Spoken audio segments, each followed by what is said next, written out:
Ladies and gentlemen, welcome back to another episode of the Student Spotlight series. I have a good friend of mine on the show today, Mr. Chris Moraga. He's outside in California right now, walking his dogs at the dog park, but he's going to hopefully give us 15, 20 minutes of his time and kind of break down his trading journey and some things that have been working for him in his journey. So Chris, first off, welcome to the show.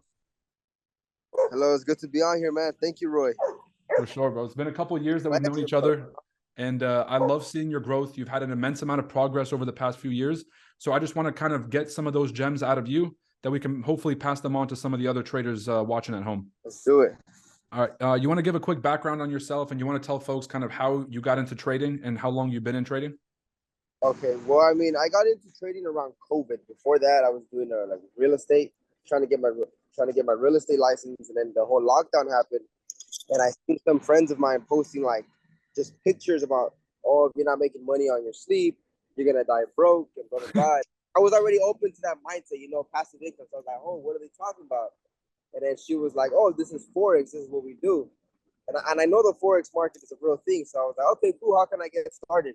And then she was like, you pay $100 to sign up, and then you pay $100 every other month unless you get 2 people to join. And I was like, this is that multi-level marketing stuff. So I kind of like forgot about it. And then a few months later, I looked back into it, and that's when I just like really started taking it serious. I bought a few courses. I don't know if you guys know who Tyler Trades is. Some guy, I started watching Swaggy's videos and doing like that YouTube stuff, and then kind of doing it on my own. But I wasn't really getting success. I was like, man, like I need something else. And then I was looking at like Q's, like personal coaching, Astros, and all that, and they're charging like an arm and a leg, dude, like $5,000. So I'm like, this is ridiculous. And then that's when I came across you guys. And I was like, ChartAddicts, let me look it up. And man, what you guys do it's low-key unbelievable. Like what you guys charge for the service you give is insane. So then I started with you guys towards the end of the pandemic. And then I've been with ChartAddicts ever since. And I'm here now. Okay, there we go. So what do you do for a living, Chris? Or what did you do for a living when you first started? And what do you do for a living now? When I first started, I was just like going job to job, like doing Panda Express, Starbucks, security. Then I got fired from my security job. And luckily, I got an opportunity to work in solar. So right now, I sell solar panels. That's like my main source of income. They pay really well. And I do trading on the side. Like I trade it full time, but it's not funding my entire lifestyle like you see these traders and everything. But I do make some good money. So I sell Forex, I sell solar panels, and then I do Forex as well. So that's what I do for a living. There you go. So I'm going to ask you about how you balance work with trading. But in the beginning, can you give us kind of like your journey through trading, ups and downs? Because I know you gave us a timeline of how you got started, but did you have success in the beginning? Was it constantly up and down? How would you describe the journey? It was tough, man. At first, like I didn't know what I was doing, and then it was bad. It was bad. I'd take trades off of signals that I'd see. I'd over leverage a bunch of money, and then I'd lose it all, and it'd be that constant cycle. Then I'd like come back onto the charts, take a few trades on like a 0.01 just to get my mindset back and be like, you know what, like these signals, they do work. Let me see if they do work. So I take like 2 or 3 trades on a 0.01. They'd all hit, and then I'd be like, all right, this next trade is where I'm gonna hit big, and I'd over leverage my account, and it was constantly that cycle for like 2 years. Just taking a few trades with proper risk, then over leveraging and blowing the account, and it's restarting and restarting and restarting. And then at one point, like around 2021, I had gotten some settlement money, $15,000, and girlfriend at the time, and I started getting a little ahead of myself. I was like, yo, like, hey babe, like I'm about to hit this big trade. Roy's calling some signals on NAS. I'm gonna hit big, and I blew those $15,000 within like 2-3 months, dude. And that for me was like the lowest point because I had nothing. I took money out of my stocks, I took money out of my Roth IRA, and it was bad, but eventually I kind of like I don't know what the word is. I submitted to the rules of Forex, proper risk management, risk to reward, trading if you have your confluences. And then as boring as that shit sounds, like that is what helped me kind of see success in the markets. So up until like the middle of last year, 2022 is when I actually started seeing the success. There we go. I think a lot of people, I don't want people to miss over what you said, which is, and you phrased it funny as shit. You said you submitted to the rules of Forex. which is like at some point you're very arrogant and you keep trying to beat the system and you keep trying to like gamble with it. And then at some point the market kind of beats it out of you and you're just like, all right, let me try the journaling. Let me try having a solid trading plan. Let me try actually using proper risks. That's really awesome. So how did your life change when you started implementing those things? Was it immediate? Did you go from not journaling and not doing nothing to straight up, or was it a process? No, I honestly just went like, I would say cold turkey. I went straight into it because I knew everything that I had to be doing. I just wasn't doing it. I was like suffering from cognitive dissonance, if that's what you want to call it. Like, you know what to do, just you want to be that exception to the rule and be like, nah, like I can get away with doing this. So eventually I was just like, man, what's his name? Anthony's Road said, like, they asked him, how did you become profitable? And he was like, man, I was just fucking sick and tired of losing money. And that was it for me. I was like, dude, I'm tired of blowing my money. Like, this does not feel good. So I just said, let me start doing what Roy says. I'm journaling my trades. I have a trading plan. I'm following my rules, sticking to one trades per week, and then just doing it like that. And little by little, I started seeing success. So first I started with like 0.01, just building my psychology back up, building confidence in my technical analysis and my skills. Eventually, I took my funded challenge. I passed the challenge and I got my payout. And then now I just kind of like, I do the same rules. Don't get me wrong. You know, I'm only human. There's some days where I'm like, I want to over leverage. This is going to be the trade, the $1 million trade. But then I just think back to the like, nah, like if I lose this trade, it's going to be so much worse than just winning, you know, like that pain of winning is worse than the feeling of feeling good of hitting a big trade, if that makes sense. So I'd Spoken rather, like a true vet. Yes, sir. yeah, man. So I'm like, nah, dude. I started doing everything I needed to do. I implemented it all at once, but the results didn't come at once. They just came over time, slowly and slowly. First, you start winning some trades. You start seeing more blues on your account than reds. Then you start gaining confidence, and you're like, you know what? I know what I'm doing. Like this can happen. This can work for me. And then eventually, you just go to like, I got this down, and you have complete confidence in your skills. You take the funded challenge, and all you do is just implement the same rules. The only difference is you see bigger numbers, but it's the same concept. The same concept. And it's only when you start taking like over leverage trades where it messes up with your mindset. There you go. Can we, if we, like before we move on that topic, the cognitive dissonance, because I know most people who are watching are probably in that phase where you know what you got to be doing to move forward, you're just not doing it. And it's the same with the gym, for example. Everyone knows if you eat healthier and you work out more, you're going to get in better shape, but a lot of people just don't do it. So what do you feel like was contributing to your cognitive dissonance? Like, can you talk about that a little bit? It has to do a lot with FOMO. That's the truth. You see all these people on social media posting cars, this lifestyle that they're like just traveling, and then like you want to be there really bad. You know, it's not like a regular job where you have a manager telling you only do this, only do that, only do this. It's you're by yourself, and it's like I would think to myself, all right, it doesn't hurt. I'm just gonna click this button, over leverage it, and I can make so much money from my phone. So it's more of like trying to rush the process for yourself. That's the biggest thing. Trying to get from A to Z without going through B, C, D, E, F, G. There we go. And then you gotta go through it, man. And if you want to avoid that roller coaster of emotions, just do what you're supposed to do, which is journal your trades, proper risk management, don't over leverage, have a trading plan. But that shit's boring. Nobody wants to do that. Everybody wants to hit that $1 million trade like this. So do you So feel like if you implemented that systematic approach earlier in your trading journey, it would have cut the learning curve in half? It would have cut the time in half? definitely, I would have lost my $15,000. Good point. All right. So if we take a look at Chris from 2021 and Chris from today as a trader, how would you describe the differences? Like, what was your decision making and your outlook on trading then, and what is it now?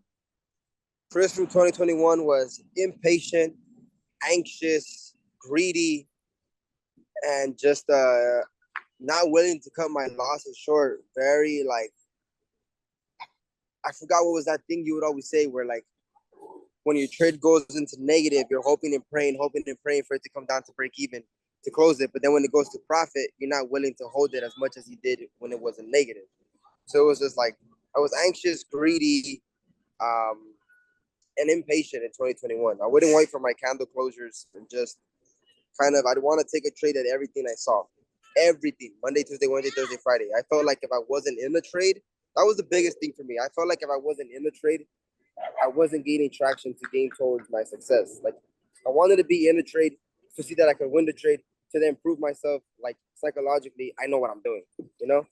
For But I sure. realized that actually staying out of a trade and waiting for the trade to come to you. And then once you're in the trade, forgetting about it, that's the real work. That's where the work is, you know? So now I'm patient. I don't really feel like I need to be in a trade. I'll go some days, some weeks where I don't really take a trade if I don't like it. And then like just pretty much laid back. Like I just let the trades come to me and I realize that like once I'm in a trade, it's pretty much out of my control. Nothing is 100% guaranteed here. It's just a game of probabilities. Like, is there a higher probability of this pair going up or going down? And obviously, you look at your chart patterns and where it is in structure to determine that. And just with that, it's like it's helped me a lot. It doesn't. I'm not constantly looking at my charts. Like 2021, I'd be door knocking because I sell solar door to door, right? I'd be door knocking, or when I'm in a sale trying to close a deal, I'm looking at the charts, not even paying attention to the homeowner, them giving me their objections and shit. And when I get back into the sale, I'm like, wait, what's going on? You're not gonna sign the documents? Why? Because I missed everything because I was too busy looking at my trades. Oof. So it was like I was anxious. Now I'm just laid back, relaxed, and I just kind of let the trades come to me.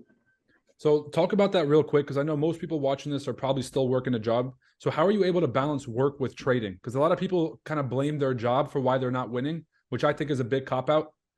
Even though it's like it's real, because sometimes you walk in a meeting, you got to close a trade early. There's a few instances I get it, but clearly you're making it work right now. So how are you able to balance both? I mean, I personally, for me, my trading style is very simple. I call myself a swing trader. So once I'm in a trade, I just kind of don't look at it until the night, until like the beginning of London again.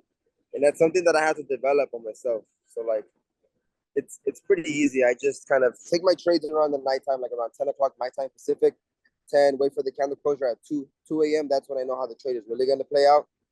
I take my trade and I won't check it again until the next morning, 10 a.m., see how it's played out. If I'm in profit, I'll just move my stops to break even and then close partials and then just let it do its thing. You know, if it's going to reverse, it's going to reverse. You can't control it. And if it's going to go to take profit, it's going to go to take profit, you know. For scalpers, I don't really know how you'd manage it, but if Charlene FX could be a cop and a trader, there's no excuse why you can't do it. It's just about having your rules and following those rules and just getting away from the charts, man. The less you do, the more you're actually working. So did you change your trading strategy to fit your schedule, or did you change your schedule to fit your trading strategy? No, I changed my trading strategy. So I was constantly like, I was trying to scout before. I was jumping from like scalping intraday, and I was going back and forth, and then eventually I kind of seen like the way you guys are doing it on the higher time frames, and I just realized that like, oh, like you don't have to be on the charts all day. You just wait for your closures, you have your confirmations, you take the trade, and you're good to go. So that's what helped me a lot. If it's about time, I would highly suggest swing trading. You just got to work on your patience. Now, I also realized that at some point, and you've always been into fitness, but at some point you started taking your fitness very seriously. Now, was that a function of just like how much time you had? Did that play into your trading at all? Was that just something that you just wanted to get in shape and it just happened, or what? I honestly truly believe people make time for what's important to them, you know? So I just, the way I listen to Eric Thomas a lot, like in the mornings. And I go, sometimes you got to be hungry for success, man. You got to be willing to run off 2 hours of sleep, 3 hours of sleep, sometimes no sleep. So it's like, I just realized that like there is time for everything. And I just got to be very effective with my time. A lot of people think they're being productive, but their day is actually cluttered, you know? Like, oh, I gotta like wash dishes. I gotta do this. I've been guilty of it. Like, let's say I'll make an excuse. I can't go to the gym because I gotta clean my house. But then when I really like think about it from a third person perspective, I spend about an hour and a half just scrolling through Instagram before I actually start cleaning. So it's like if you just really become effective with your time and schedule everything out to a T, there's no reason why you can't do job and trading. It's just about having a schedule and sticking to it religiously. There we go. There we go. He said, you make time for what's important to you. I love that. Yeah. Give some folks some tips. So you went from not being profitable to then eventually getting a funded challenge. Is there anything you did in that first funded challenge that was different than what you had been doing before? Or were you just trusting yourself and trusting your process when you did that challenge? So the good thing, so when I did the challenge, once I knew I was 100% ready, once I had like months of profitability with a 0.01. So what I would do to somebody is, what I would tell to somebody is, start with $100 and only trade a 0.01 for maybe like a first month or two, you know, just so you don't blow the account. Afterwards, once you see you're profitable right there, start with a 0.02 That way you can get into the habit of closing partials and then putting your stops to break even and leaving a runner. And just do that. And once you have like 4 to 5 months of profitability, like just take the same skill set, the same principles over to a funded challenge and trade it like that. Don't go into a funded challenge if you're not 100% confident with your skills on your regular life with the point oh 0.01. You know, if you're trading a point oh 0.01 and you're still anxious looking at your charts, you're not ready for a funded challenge. So My that's what I God. would say. Work on your psychology first by doing that, and then afterwards just rinse and repeat the process to a funded challenge. It's honestly the same thing. You're just clicking buy. It's just a bigger lot size, you know. 100%. I mean, you know, I agree. You know, the point oh 0.01, that kind of rule, you got to go back to like, you know, doing that for 6 months and really getting an understanding of what trading is. How long should you wait for a move to happen? You know, how many pips can you really expect to go into drawdown before it finally moves? How long does it take for the trade to set up where you're just waiting for an entry? Though that's obviously a lot easier without the emotional pressure of being over leveraged. So I think it's very crucial. So there's people probably listening to this right now that are probably where you were at in 2020, where you were at in 2021, where you were at last year. Is there anything you can kind of give to folks just in terms of like a wake-up call or just a piece of advice in terms of getting out of their current situation and moving on to the next level in their success? Yes, yes. This, as much as people don't like to believe, Forex has to do a lot with personal development. And on the 7 Habits of Highly Successful People, I think his name is Stephen Covey. He says personal victories supersede public ones. So, for example, if you're not keeping promises to yourself, how do you expect yourself to keep promises in the market? For example, if you tell yourself, "Oh, I'm going to go to the gym tomorrow at this time," and you don't do that, subconsciously you're going to do the same thing in the market. If you tell yourself, "Oh, I'm only going to take a trade with 1%," are you really though? You're probably gonna do 2, 3%. Are you really gonna wait for your closures and everything? So it's like start making promises to yourself first and keep those and just work on yourself as a person, and eventually that's gonna like just go into the markets and everything else you do in life. So that's one of the biggest tips I can have is keep the promises you make to yourself, work on yourself as a person, and just develop discipline, doing what you say you're gonna do. Because that's one thing that I suffered with a lot. Back then I tell myself, I'm gonna journal my trades. I'm only gonna risk 1%. I'm only gonna take one trade this week. And then I wouldn't do anything of what I said because I wouldn't even keep any other promises to myself. So now imagine trying to keep a promise where you know the money you can make is unlimited. It's not gonna work. So how are you going to ensure, like, what are you going to do to ensure that you continue to have success in the markets? What do you feel like are those guiding principles that are going to keep you out of trouble? Just honestly, first, the biggest one that helps me is thinking back to how much money I lost. I don't want to lose that money again. Second of all, it's I want this to be long term for me. I don't want to just do this and like have it in the next day just lose all my money or like lose my skills. And then third of all, is like I said, just keeping those promises to myself. Constantly like reading up on finances. I'm going to the gym and just trying to be a better person every single day. It honestly comes down to personal development. There we go. Incredible. I love that. So you came to the FX Summit last year, right? Yes, sir. You better believe it. There's probably a lot of people that are listening to this that also couldn't make it last year. So, like, what did you think about it? And just give me your honest thoughts. Not like anybody's watching, but just give me your honest thoughts about the event and what you thought. It blew my mind. I was like, this turned out way better. Like, I didn't think that many people were gonna show up, and to me, I felt like I was at home. Like, I felt like Miami was home right there. I was like, I'm in a room with everybody who's trying to do what I'm doing. There's people who are in the journey where I was a few years ago. There's people who are in the journey where I'm at right now, like just at that break-even phase, and it made me feel like I wasn't alone, and like seeing Q Banks, seeing FX Addicts G, I was fangirling hardcore, dude. Seeing you, I was like, that's Roy from ChartAddicts, bro. Like it was nothing but love. It was amazing. It blew my expectations. That it was an amazing networking opportunity. Like all the traders there, like they were very humble. I got to talk to them one on one, and it just made me realize like these people are human. Like if they can do it, I can do it too. Incredible. Am I going to see you at the next year's summit or this year's summit, 2023? Of course. All right, my bro. We got some things working. Chris, I just want to say I'm incredibly proud of you, bro. The development that you've had, like not just away from trading, just personal, your maturity and everything that you've been able to build over the last year and a half. I want to say I'm incredibly proud of you. I want to just let you know that straight up. And I'm sorry that you had to lose. Luxury apartment. Thanks to you guys. My man. And this is only the beginning. Like where you're headed, it's going to become exponential for you. And the growth that you're going to have in trading over the next 4 to 5 years, I have no doubt you're going to be on the leaderboards. I'm sorry you had to lose 15K to learn everything that you learned. Sometimes it's through experience, but hopefully everybody watching this doesn't have to go through that same mistake. Chris walked in that door. He got bit by the thing. He came running back out. He was like, don't go in there. Don't go in there. So I hope you guys listening to Chris and not making those mistakes yourself. All right. So Thank you guys, man. Thank you to Chart Addicts, dude. What you do, you don't see this in this community. Like you guys, the amount of like knowledge you guys give, it's insane. It's insane.